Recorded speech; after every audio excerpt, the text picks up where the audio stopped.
Sean. Mike? What is this, a crossover episode?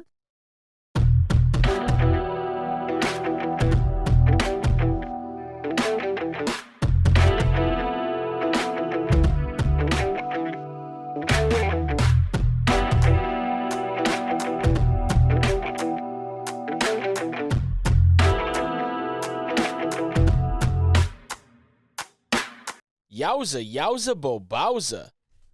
Do-do-do-do-do-do-do-do-do-do. Oh man, we're getting so good at that. Hello, everybody, and welcome to What Is This, a Crossover Episode, a BoJack Horseman podcast starring the Squid Boys, me and my friend Sean. Hi, Sean. Hi. I love that we do that every single time, so no two intros to this show will ever be the same. Except for the ones we, fuck up. Oh, do we fuck up sometimes? Oh, yeah, and I leave it in. Yeah. Oh.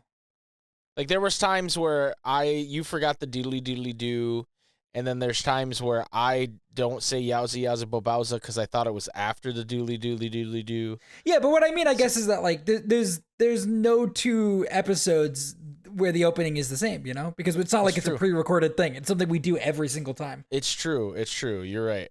It actually makes it really hard to line up the intro when I had it. We should have probably... Just pre-recorded something? Yeah. Anyway. Hey, what episode is this? This is episode number 4 of season 4 called Commence Fracking. It's rated a 7.6 on the IMDb scale out of 10. The campaign takes a toll on Diane's love life. BoJack helps Hollyhock search for her mom. Princess Carolyn tries to get pregnant. You agree with that 7.6 rating, Sean? I kind of wasn't feeling this episode, Mike, if I'm being honest with you. Really? I thought it was okay. It's a bit of a setup episode, that's for sure. It is a bit of a setup episode. I feel like I'm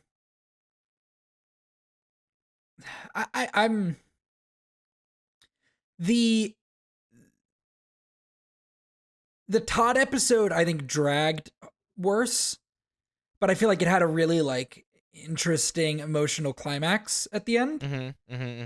Whereas You don't think this one had a climax at the end? I mean, this one definitely had a climax at the end. It had a climax. But I don't know if it was a very interesting one, you know? All right, well, what if I told you our friend Edvis Ooh. disagreed with you?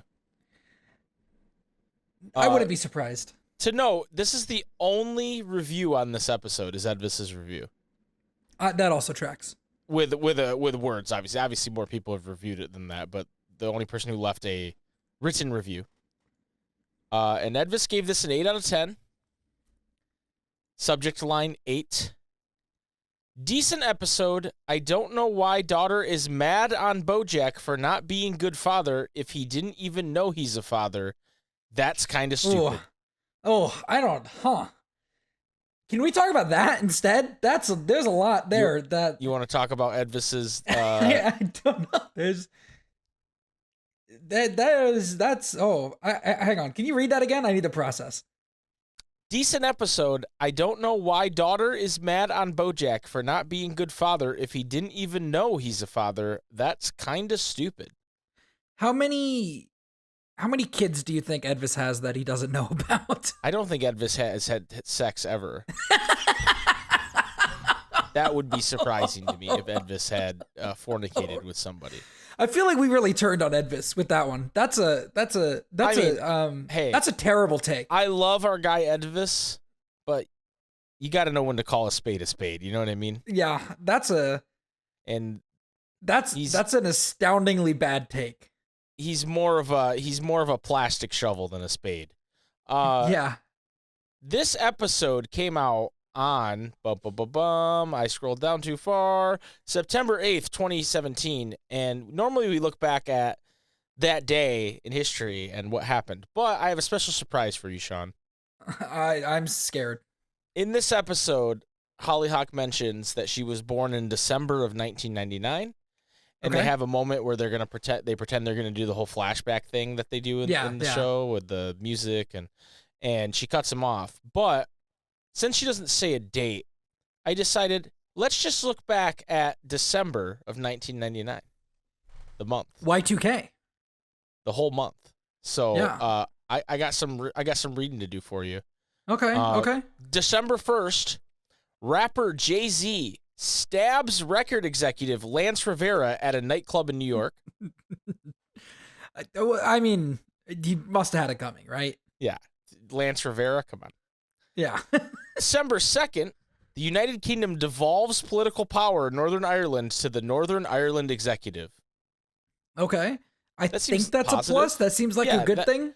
That sounds positive. I don't know if that's true. I don't know anything about it, but it sounds like a good thing. Yeah. December 3rd, NASA loses radio contact with the Mars polar lander moments before the spacecraft enters the Martian atmosphere. That's sad.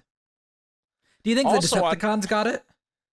Yeah, or Matt Damon. Also on December 3rd, Ottawa Senators right wing Kevin Dineen becomes 5th player in NHL history to score 300 goals and record 2,000 penalty minutes. Picks up a misconduct penalty in a 7-4 loss to the New Jersey Devils. Good for Kevin. I had such a confusing moment just then because I thought you said Ottawa Senator, and I thought I slipped into a different universe. Is that the name? That's the team Senators? name, the Ottawa Senators. Can you spell that? SENATORS. But why? That's what. Why are they named after like a political position? I don't know. You'll have to ask the people of Ottawa, Canada. They should stop that. Yeah. Also on December 3rd, Worcester cold storage and warehouse fire in Worcester, Massachusetts claims lives of 6 firefighters. Jesus. Oh my God. Only day 3 in December. Oh no. I had a terrible joke. Let's save it. December 4th. In the SEC championship game, number 7 Alabama beats number 5 Florida 34-7. All right, I'm skipping the sports ones. The sports ones are. Yeah. Well, get to the dead people. Yeah, let's get to the dead people. December 7th, the RIAA files a lawsuit against Napster file sharing client on charges of copyright infringement. Oh my God, Napster. December 8th, in the 10th Billboard Music Awards, Britney Spears, Backstreet Boys, and Creed are all winners. Dude, Creed, let's go. Yeah. Creed having a big renaissance right now. Deserved? Thanks to Touch Tunes. December 14th, flash floods in Venezuela after torrential rainfall results in the deaths of thousands of people and causes a total collapse in the state's infrastructure. Okay. Funny horse show. December 17th, the United Nations General Assembly passes Resolution 54-134, designating November 25th as the annual International Day to eliminate violence against women. Big win. Oh, big win. Big win. How's that working out? I don't know. I think there's probably less violence against women on November 25th. I hope so. I don't know if they've eliminated it, though. Somebody get Ezra Miller on the phone. Big Bengal Ghouls. Mad Goose Wizard. Mad Goose Wizard, dude. I have a specific message for the North Carolina chapter of the Ku Klux Klan. If you want to die, keep doing what you're doing, and you know what you're doing. How do you know? How do you know that? Because I've watched that clip so many times. He's so unhinged. It's crazy. Yeah, it's the Bengal Ghouls. The Mad Goose Wizard. December 18th, NASA launches the Terra platform into orbit, carrying 5 Earth observation instruments, including Aster, Ceres, Misser, Modis, and Mopit. I don't even know what the fuck that means, NASA. Yeah, I don't. Did you just cast a spell? I think I did. I think the Winter Soldier just woke up and he's going to assassinate somebody. Oh, no. Oh, no. December 21st, Spanish Civil Guard intercept a van loaded with 950 kg of explosives that Basque separatist group ETA intended to use to blow up Torre Picasso in Madrid. They intercepted it. I took a sip when you started talking. And then the next day, the Spanish Civil Guard found another van loaded with explosives. And it says, sea-related event on December 21st. That is crazy. Wait, didn't the Pope just die? Yeah, yeah. Why? What do Which we? pope was it? This was Francis that just died. Oh, okay. This is John Paul. Yeah, on no, December Francis. 24th, 2013, I think. Opening of St. Peter's Holy Door by Pope John Paul II in approach of third millennium. Oh, okay. He opened the holy doors of St. John. Yeah, I know what that means. I do too, as known. It's funny, this doesn't say anything about Y2K. Well, I mean, nothing happened. On December 31st, Boris Yeltsin resigns as president of Russia, leaving Prime Minister Vladimir Putin as acting president. That's maybe the scariest thing of all. And also on that same day, the control of the Panama Canal reverted to Panama. Don't worry, we're going to fix that. Yeah, the American Canal, Yeah. Oh God. And yeah. Oh God. The Gulf of America. I think I've already given you this idea before, but I'm gonna give it to you again because I'm gonna forget about it by the time we get there. I do think on the series finale of What Is This, a crossover episode, you have to hit me with when we do the what happened on this day bit. Just hit me with September 11th, 2001. That seems like such a random date, Sean. Yeah, I know. I don't know what it could possibly, but I feel like that is the culmination of our sense of humor. Is for me to forget about 9/11 is the culmination of our sense of humor? I think it is. I think it is. Oh no. Oh no. What are we doing? No. I think not 9/11. Obviously, the act. Which part's the funniest? The plane landing in the Pentagon or in the field, Sean? I mean, which is funnier? You're telling me a plane did that to the Pentagon? A plane with a lot of explosives on it, yeah. I know, yeah, I'm sure they had that shit packed. Yeah, they did. Just like those vans that were intercepted. Anyway, let's talk about this episode, Sean. What did you think of this episode? God. I mean, you kind of already said it, but you kind of danced around it a little bit. I really don't have a lot of notes. I think that this is like a fun episode. I think that there is some really good gags. But beyond that, I don't know. It didn't feel like a super weighty episode until the end. I did really like the last scene.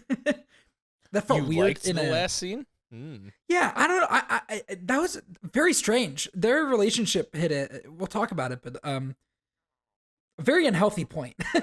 Yeah, they're not doing well. Like almost violent. In a way that was interesting. Yeah. But yeah, I don't know. The rest of it kind of felt like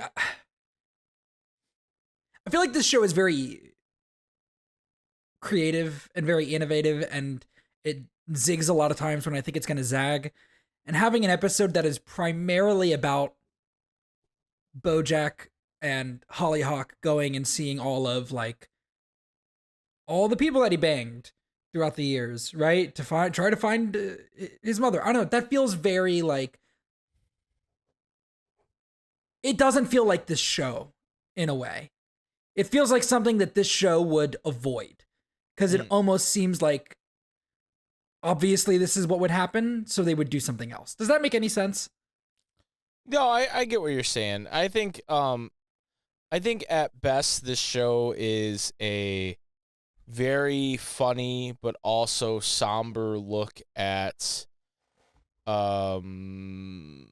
celebrity and mental health, and how your the sins of the father and you know what I mean, breaking cycles and family behavior, and there's a lot of really poignant stuff.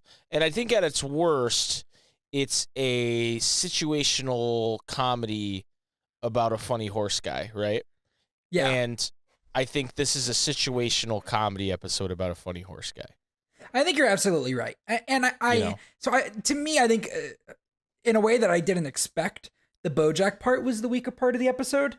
I was more interested in the Diane and the Princess Carolyn stuff, just because the Princess Carolyn stuff was fucking insane. And then the Diane stuff is just, something that we've been seeing for the last few episodes really boil over. Yeah. In an interesting way, where it felt like like I said, the BoJack and Holly Hawk stuff almost felt predictable. Yeah, definitely. So we open up the episode with the last episode was left with Hollyhock walking into BoJack's house, and they're sitting there awkwardly, and they start to he starts to lay out like, hey, I'm not going to be a good father now, and she's like, well, that's not what I'm looking for. I want to know who my mother is, and he does your mother. What do I look like, Josh Radnor? No, I did really like that bit. Nothing for Josh Radnor. How soon we forget. Josh Radnor. Of course, Ted from How I Met Your Mother, obviously. Oh, also, the host of the How I Met Your Mother rewatch podcast. That started still recently. Ranked lower on comedy podcasts than ours somehow. How We Made Your Mother. Hit. Is that what podcast. It's called? Yeah, it's How We Made Your Mother. So. Not to get on a tangent about How I Met Your Mother, but Tara has been rewatching it, and I'll be like sitting on the couch playing video games, and her and I have watched that show like 3 or 4 times, like throughout our relationship, and it's just so clear. Like, it's funny. I still laugh. You know what I mean? It's a good show. I don't like the ending, but that's not what I'm here to talk about. It's just so clear that when you watch that show, and maybe it was clear before and I just didn't notice it, but it's just like so clearly written by men. Oh, yeah. Because, like, all of the main women are just so unlikable. Yep. Like Lily is literally a caricature of, like, what some guy thinks is, my fucking shitty wife. You know what I mean? Like, that's literally what she is. Like, you are right. That's unfortunate. And Robin's not much better.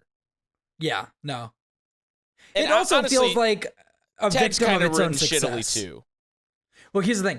You should listen to How He Made Your Mother, because I kind of want to. Here's the thing. Josh Radnor is Ted.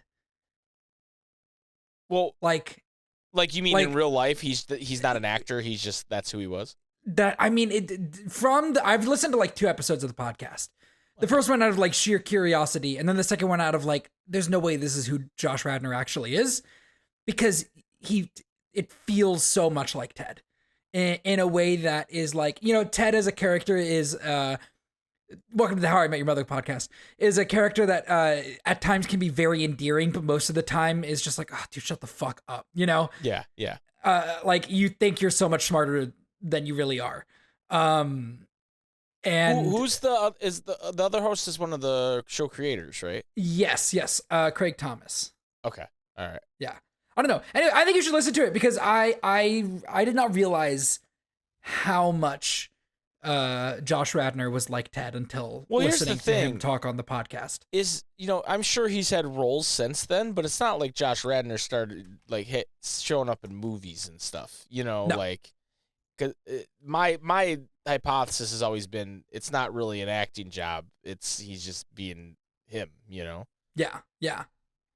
And I mean, it's he hasn't had a career like like Marshall's actor. What's his name? Jason Segel. Yeah. Or even our guy Neil Patrick Harris. I mean, I feel like Neil Patrick Harris was kind of the easy one, because I don't think anybody on that cast has had a career like Neil Patrick Harris. Well, he's the thing definitely about the runaway How I Met Your from Mother, dude. Neil Patrick, he had done like some Broadway stuff, but he was mostly like, that's Doogie Howser. You know what I mean? Yeah. I guess what really kicked that off for him was Harold and Kumar, because they did the whole like mythical like, it's Neil Patrick Harris, shit, and then he was like, they did the Dave Chappelle Wayne Brady thing. You know what I mean? Yeah. Like, Yeah. With him there, but like he I mean, he's done a ton now. Yeah. Colby Smulders goes on to be in Marvel and then get killed off in a shitty Disney Plus series. Oh, spoiler. Hey. I don't know if anybody gives a fuck. I haven't seen it. You spoiled me. Well, I have to watch it. I would love to watch Robin die. Episode 1. Oh God. Okay. Right off the bat. Yeah. Oh. I didn't watch past that. I think I was so mad that they killed her in episode 1 that I stopped watching. Yeah, my problem is I just see Robin when I see her in that role, and it bothers me because I don't like Robin. I don't think I've ever hated so many characters in a television show that I've watched so much. Yeah. But I think that's kind of the charm, right? And they just get worse as they go on. Like I was gonna say earlier, How I Met Your Mother is really a victim of its own success. Because I feel like that show would be really great if it was like 4 seasons. You know? And even though I love what it is, it's like the fact that it keeps going in order to justify the premise, it means that Ted can't end up with any of the women in the show, which means that either they all need to be terrible or Ted needs to do something terrible. You know, like, which is what happens. He does something terrible, or the other scapegoat is Lily. Is they'll go, Lily put an earring in your bed, so that girl thought that you were cheating. Like, it's like, Jesus Christ, and it's just, like, and the show's so long they like forget about plot lines. And then they just, like, show back up when it gets closer to the end of the show. Like, the whole slap bet thing just disappears for, like, 3 seasons. And then suddenly towards the end, they're like, oh, yeah, that's right. Marshall has those slaps he could slap Barney with. And it's like, we should bring that back. Oh, my God. Anyway, tune into our BoJack podcast later. This is How I Met Your Mother time. Okay, I'm sorry. I need to bring this up really quick because I had no idea. No way you're taking this longer. How I Met Your Mother... almost entirely directed by one person. Like every episode? Look at the episode listing right now and look at the directed by credits. It's almost entirely one person. Did you just like look at this now? Yeah. So you were looking up How I Met Your Mother while we were talking about it? While we were talking about it, I was just looking at the Wikipedia page. But look at the episode listing. Like, I mean, nearly every episode of the show is directed by one person. 208 episodes. She directed 196 of the 208 episodes. Who is she? I don't know.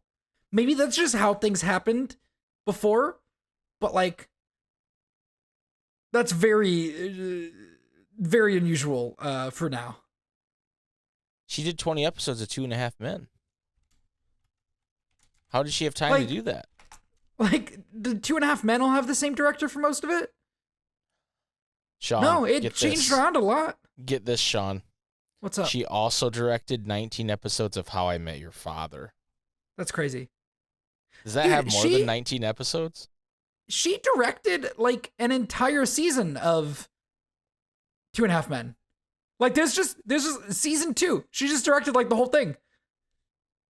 Yeah, she directed 2/3 of How I Met Your Father. Like, what? That's crazy. Have you ever watched that show? I haven't. Tara and I started watching it, and then we just stopped one day. And I was in it for Hillary Duff. I'm not going to lie to you. Okay. Because I feel like this says a lot about this episode of BoJack. That we've talked about How I Met Your Mother for a long time. So let's wrap it up. No, I'm just kidding. We got to the Josh Radnor joke. That's fucking 30 seconds into the episode, and then we're like, yeah, that's good. So, okay, because I do feel like this is something we need to probably do with certain episodes is go, instead of me like frame by framing it, we just talk about the 3 different plot lines, right? Yeah. So there's 3 plots here. There's BoJack and Hollyhock go and meet a bunch of women that BoJack has slept with to see if they find her mother. Mm-hmm. There is Diane and Mr. Peanut Butter feuding over Mr. Peanut Butter. One, they can't have sex because of like the tension in the relationship. Well, right. They act like it's everything going on, but it's really the tension in the fact that he's came out in support of fracking and she doesn't appreciate fracking. Yeah. And them battling over it. And then the third plot is Princess Carolyn and Ralph want to get pregnant, but they're struggling, and they're given this I ovulate device, mm-hmm. which is voiced by Harvey Fierstein. Who, but he's an ostrich for some reason. But if you don't know who Harvey Fierstein is, he's the guy who sounds like this. Oh, I know this guy. Yeah, you know him. I do. Who doesn't, Yeah. BoJack and Hollyhock immediately think they've zeroed in on somebody, and it was the president of BoJack's fan club. There is a funny exchange where Hollyhock is talking about like, I can't believe you slept with the president of your fan club. And he's like, oh, you mean the one person in the world who loves and adores me for who I am? What a monster I am. Yeah. But then what makes it funny is she goes, okay, I'm sorry, continue with your cute story. And he goes, well, no, that's it. She was the president of my fan club and we had sex. So they get there with her, and I think I'm just gonna go plot by plot here. Yeah, that works. They get there, and Marcy is her name, and you can tell she's still pining for BoJack, and she lies and says, "Hey, I put up a baby for adoption." Yep. And as you can tell, she's just saying, "Yeah, like BoJack, why didn't you call me?" And he's like, 9/11 happened, and it was just a real Dude, it tough always time comes back to 9/11. Yeah, it always does. But she has a scrapbook of women that BoJack slept with after her because she's jealous and she crossed out her eyes. And Hollyhock notices that she's lying because she finds a picture, and it's very convoluted when the picture's taken during a specific movie premiere, but she's not pregnant then, so she couldn't be Hollyhock's mom. And Hollyhock goes, hey, if we go get the book, that has every woman you slept with. And BoJack's like, yeah, I'll go distract her. Well, it turns out he meant to have sex with her. Yeah, and then maybe the grossest scene in the show so far. Yeah, when Hollyhock calls him disgusting, he goes, "Oh, that's what I needed." That's it's a very a very interesting joke. Certainly a choice. Yeah, but then they go. I think that they go meet up with this Catwoman actress. Yeah, who I believe is supposed to be like a Tilda Swinton. Yeah, that sounds about right. Her name is Tilda Madison. Right. Yeah, I think that's supposed to be what we're doing here. I thought maybe she was voiced by Tilda Swinton, but she's not. That would be crazy. Okay. Yeah. But basically, BoJack says some comments that are like, well, yeah, good thing that you aborted the baby, because she basically says, hey, you gave me half of an abortion check. And he goes, yeah, good thing you aborted the baby. You don't want more of me running around doing this garbage. And Hollyhock is obviously offended by that. As you would be. Yeah. And at one point, after that, they're leaving, and Hollyhock's mad and won't talk to him, and then they argue again because BoJack just can't help himself. Yeah. Well, he does say a funny joke here. He's going through the list, and he goes, Tanya Harding, she is not going to be happy to see me. She said sleeping with me is the worst thing she ever did. Which is just funny. BoJack says, I don't understand why you're doing this. You're never going to switch bodies with your mom. That ship has sailed, and it's also impossible. And he's referencing something Hollyhock said earlier to when she thought Marcy was her mom, about she saw Freaky Friday and was sad she didn't have a mom to switch bodies with. And BoJack just completely missing the point there, right? Yeah, yeah. So Hollyhock decides she's going to do it on her own. And she says, have a bad life. And he goes, joke's on you, I already have one. So he goes back to his house. He feels bad. He sees the microwave on fire from earlier. And he goes and talks to all of these women that he had sex with and asks them, like, hey, did you give up a baby that we had? Yeah. And he does meet with Tanya Harding, and he says, Tanya, I know we had our problems, but seeing you always leaves me weak at the knees. Which is just fucking stupid. But he catches up with Hollyhock, and she feels better because she can tell he put in a bunch of work to try and help her find her mom. She's like, why weren't my dads enough for me? Why do I need a mom anyway? And BoJack says, I got to tell you, if you really are a horseman, you should give up on looking for enough. You can do everything you can, and it will never be enough. Duh. And it's like, ugh, BoJack, this is not good. I'm gonna say it now. I don't think she's his kid. Really? What makes you say that? I think that. I mean, they're not able to find anybody. I think that that would be a way to kick BoJack even further down, is to have him form this connection, have him think that maybe he did something right for once, and then tear it away and find out that no, she's not actually his daughter. But they share DNA. The test came back positive. Oh, it didn't. I need to rewatch that episode. I don't know. Something about the whole thing with him and Hollyhock just feels off to me. Okay. I feel like they're setting something up, but you're right that the DNA did come back. It's an interesting theory, Sean. I'd need to look at that again. So that's basically the end of that plot line. Is they kind of make up, and he actually, the one thing that I didn't say is he seems to make up one other woman not on the list. He's like, yes, because he wants Hollyhock to stay. Yeah. And he makes up a name. I don't remember what it is, but it's a weird name. And she goes, "That's a weird name." And he goes, "You have a weird name." And she's like, "Oh yeah, I guess I do." So it's something like Mercedes-Benz or Carla Mercedes-Benz Brown or something. Yeah, he sees things the car around right him. there. Yeah. So the B plot, I would say, is Mr. Peanut Butter and Diane arguing about fracking. Diane's kind of over this whole election, obviously.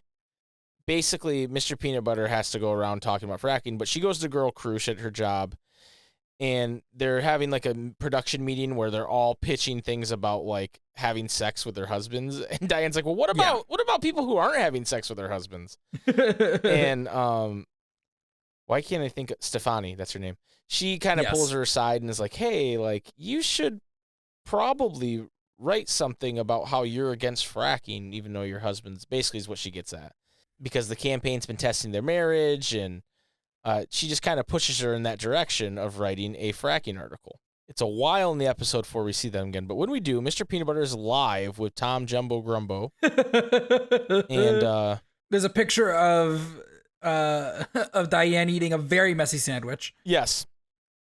Basically, he gets gotcha'd here because he says, "Hey, your wife just wrote this article. Here she is eating a very messy sandwich. The case against fracking."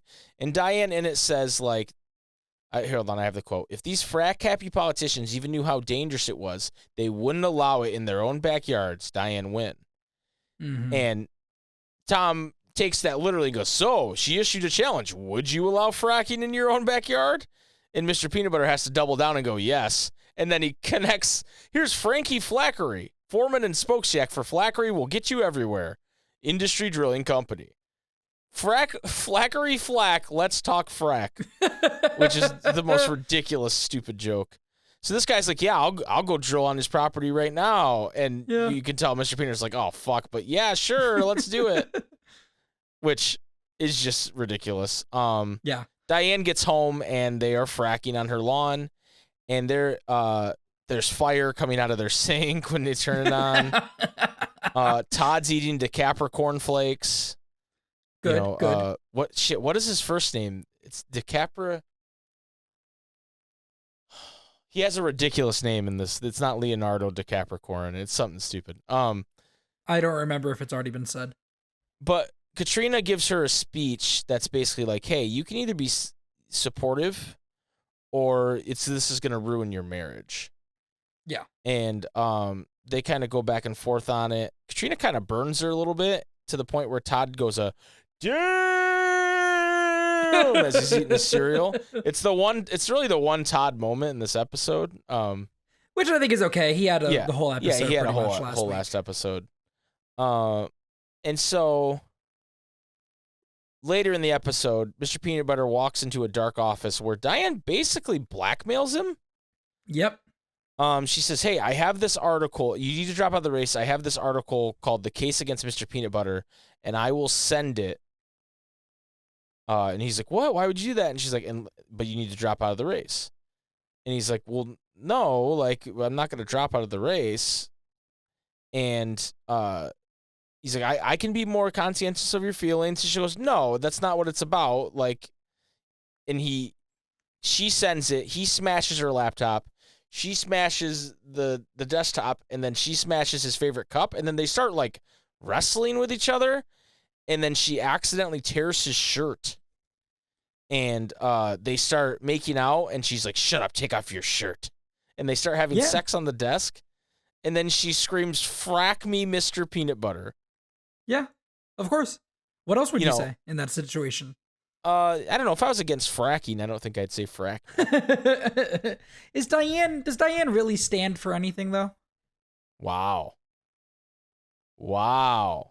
If Diane really felt truly in her soul about all these things, would she be putting up with all of this with Mr. Peanut Butter? Wow, Sean's really coming after women right now, you guys. Is it women? Is it women I'm coming after, or is it Diane? I wanted to see if that would bait you or not, and it did. It did. I'm easy. So the kind of like Diane, boom, got her. Got it. The last plot is, like we said, Princess Carolyn and Ralph trying to get pregnant. They go to the albino gyno rhino who Princess Carolyn went on a date with last season. That's a good name. And he asks Ralph, "Have you considered impregnating a younger woman?" Which is crazy. I look, not much evidence here for my case against Ralph. Yeah, he kind of says the right things here, huh? Yeah. This is a pretty good episode for Ralph. I still think he's a supervillain. I still think there's somebody in his basement locked up. I still think, like, hit TV show Daredevil Born Again, he has somebody locked up in a basement somewhere. Wow. The show you hate. Yeah, a show I didn't finish. Really? Yeah, no, I stopped after episode 6, I think. What's the one where he fights Muse for the first time? Is that 6? Yeah. I stopped there. When Muse kidnaps I did not watch that one. Oh, yeah. When he kidnaps... That's when he first fights Muse, yeah. Yes. Yeah, that was the last one that I watched. Man, I don't know. I think you'd like the end of it. I think you would. Who knows? Maybe one day we'll find out. But I do have to say, I think that Ralph is saying all the right things here, but that honestly only makes me more suspicious. Okay. Damned if you do, damned if you don't. Yeah, Ralph, he can't win. Ralph is the enemy. So they get the I ovulate watch and some other things to help. But then they're later at dinner and Harvey Fierstein comes out and is like, "Your ovulation window is closing soon." And so she's like, "We have to leave right now," and they haven't even paid the bill. And they've already named their child Filbert. Yep. And she keeps saying you got to do it for Filbert Stilton. They get pulled over by Officer Meow Meow. Yeah, they get pulled over by Officer Meow Meow Fuzzy Face, even though Officer Meow Meow Fuzzy Face says he's only going 36 miles per hour, but they make it look like Ralph's going very fast before this when they get pulled over. It's pretty insane. I love he draws his gun on them because he hears the voice from the watch. Yeah. I would say Meow Meow is painted as a very incompetent cop, but that would just be a cop, wouldn't it? Oh shit! We're getting political. Oh my god! Oh shit! Dude, I'm trying to find the Punisher symbol on his uniform. Dude. He probably has one. Officer Meow Meow Fuzzy Face really screams cop who wears the Punisher symbol. He's a loose cannon, Sean. He's a loose cannon. He is a loose cannon. That's true. The last part of the episode, they get put in the back of a cop car because he's bad at his job. Yeah. And Harvey Fierstein's like, "Hey, the egg is traveling down your fallopian tube." Doing that. Yeah. And so she's like, "Hey, Ralph, how good's your lawyer?" And he's like, "The best." And she's like, "Well, you know what you got to do for Filbert." And they start having sex in the back of the cop car. I don't know if it matters how good your lawyer is in this scenario. I don't know. The Stiltons have a good lawyer. I guess. There's no law that says you can't have sex in the back of a cop car. I feel like there must be some law that, even though it does not explicitly say that, I think there must be something that would fall under that. Like, you can't have sex in, like, a public location. It's not public. It's the back of a cop car. It's public. It's owned by the public. It's owned by the government, the public government. To be fair, Your Honor, you weren't fucking there, okay? You weren't fucking there. Your Honor, this is a bunch of bullshit. Yeah. With all due respect, Your Honor, you weren't there. Okay. With all due respect, shut the fuck up, Your Honor. Yeah, so they start having sex, and Meow Meow Fuzzy Face won't pull over, but just continues to yell at them to stop. Yeah. It gets pretty graphic. At one point, you see Princess Carolyn's hand on the window and shit. It's like, damn, okay. But yeah, that's the episode basically. It ends with the fracking, with the fracking peanut butter. Yeah. But you're right about this episode. It's funny. There's funny moments, but it's a sitcom episode. It's not a typical BoJack episode or a BoJack episode that we find it to be at its best. Yes, not enjoy it. Yeah, I enjoyed it. We still enjoy this. It's just, I think that the stuff that we really are able to like sink our teeth into, right, is not necessarily the content of this episode. After we finish this show and we go back and do a tier list of all the episodes, this is not going to be a top tier episode. No, this is probably like a C tier episode, in my opinion. How many episodes are in BoJack Horseman? I don't 76. So this is going to be in the 60s. Yeah, no, that would make sense. If we rank them. You know what I mean? Yeah. It's not the worst, but it's not a classic. Now, I have to say, I am excited, though, because when I look at the list of BoJack episodes, the next episode has its own Wikipedia page. Really? Hold on. So I'm very curious as to the next 2 episodes both have their own Wikipedia pages.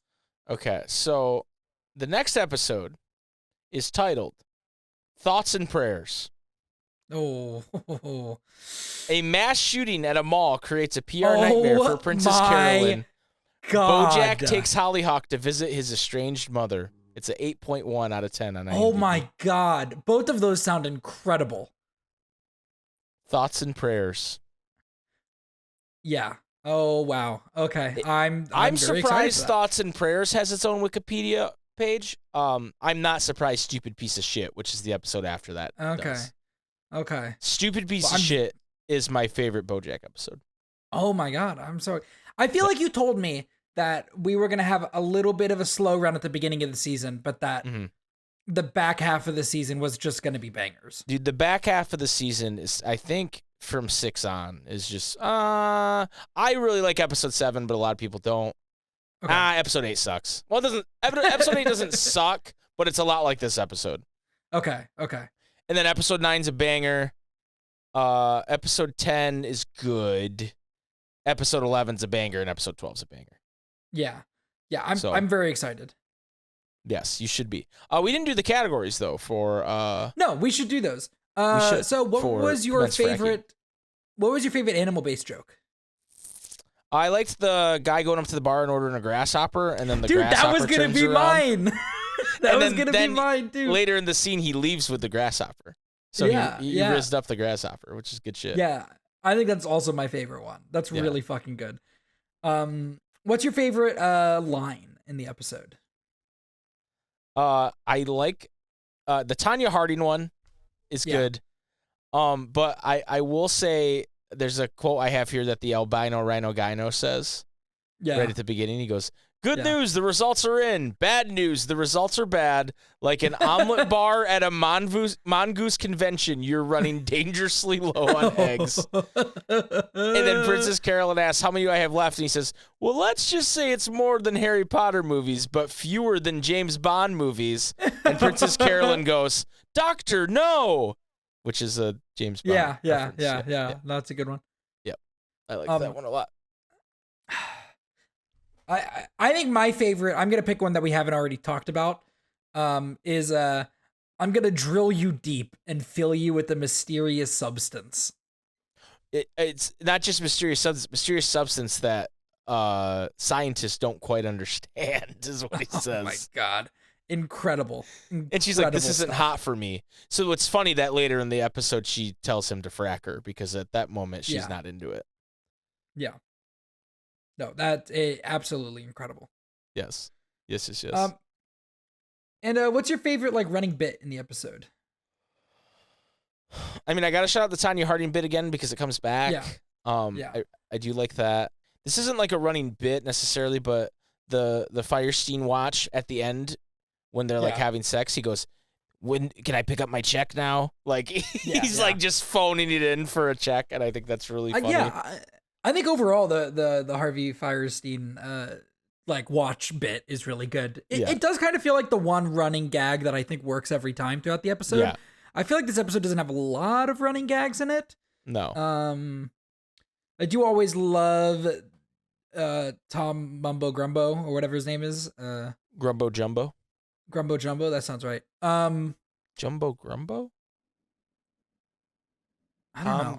Gumbo it's not Gumbo because that's like Jambalaya. Gumbalaya? Wait, whoa, hold on. I think I'm having a stroke. Tom Jumbo Grumbo. Jumbo Grumbo? Yeah, that's it. Tom Jumbo Grumbo. Okay. He always says some crazy shit, and he always has some really fun like tongue twisters. So that's always good. I do love all the political jokes that they're doing this season. There's the line that Mr. Peanut Butter has where he's like, California isn't the greatest state in the country, but it can be. Yeah. I also like how he explains that his choice to be pro fracking doesn't matter because politicians, it's just what they're running on. It doesn't actually matter. Yeah. Which is true. Yeah, no, absolutely. Yeah. Well, all right. I think that's about it. We did it. Commence fracking. We talked about How I Met Your Mother for a long time. I hope you guys enjoyed this special episode of the How I Met Your Mother and BoJack. What they don't know is this is a backdoor pilot for our How I Met Your Mother podcast. That's crazy. That's right, Radnor. We're coming for you. We're coming for you. We're coming for you, Josh. Okay, to end it, of the like main cast of How I Met Your Mother, who am I? Oh, you're Ted, 100%. God damn it, I'm fucking Ted. You're 100% Ted. You're Marshall. You're punchy. I'm punchy. I feel like you're not punchy. You're not punchy. I feel like you do have big Marshall vibes. I don't know that I do. I know you mean that as a compliment, but I do. Have you ever seen the movie This Is the End? I'm fairly certain, yes. With James Franco. Yes, where they're all in the yes. Yeah, it's like the apocalypse. Yeah. In the beginning part, when everybody's at the party having a good time, Jason Segel's there, and he does this like he doesn't mention How I Met Your Mother by name, but he's like, it's always the same thing.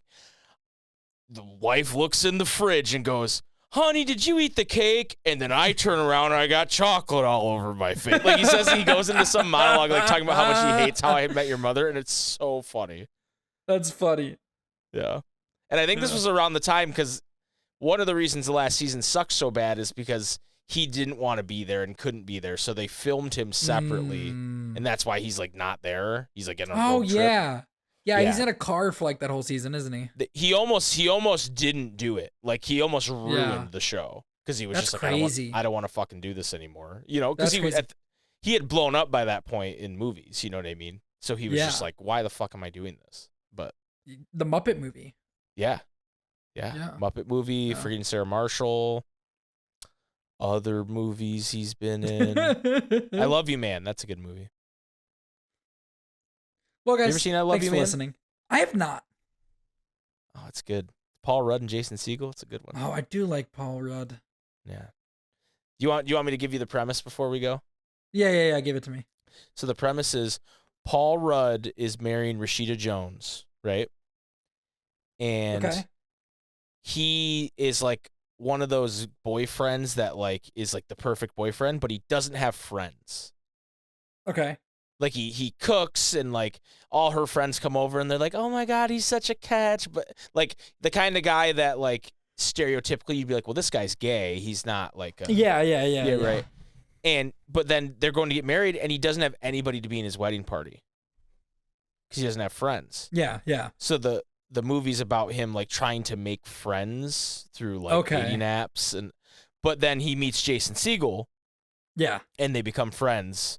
But Jason Segel is like the typical, like, hey, I bounce on my friends' couches. You know what I mean? Like, I see. Yeah, right. Yeah. Yeah. And he's like teaching him how to live kind of thing. But it's a really good movie. It's a good 2000s comedy, you know? Yeah. So I will leave you with this picture from Jason Segel's Wikipedia page. If you could, I'd like for you to maybe put in the podcast of okay. Jason Segel, Neil Patrick Harris, and Joss Whedon. Why Joss Whedon? You know, I mean, I know Joss Whedon did Dr. Horribles with Neil Patrick Harris, but why Jason Segel?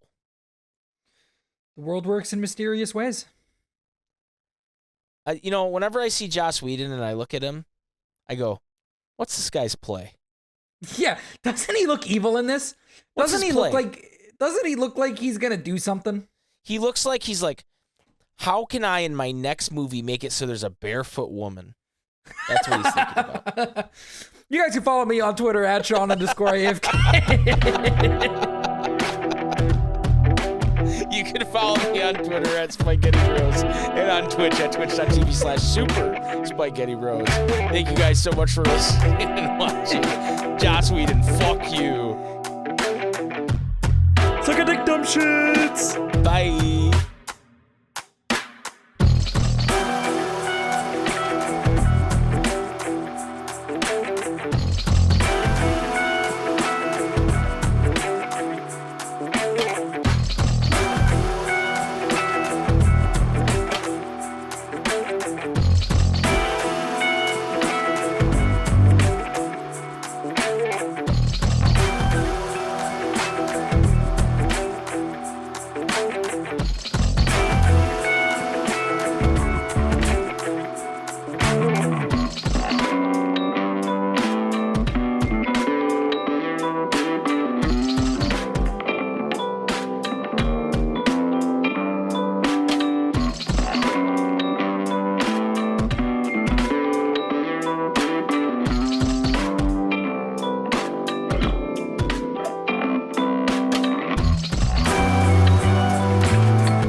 Thank you.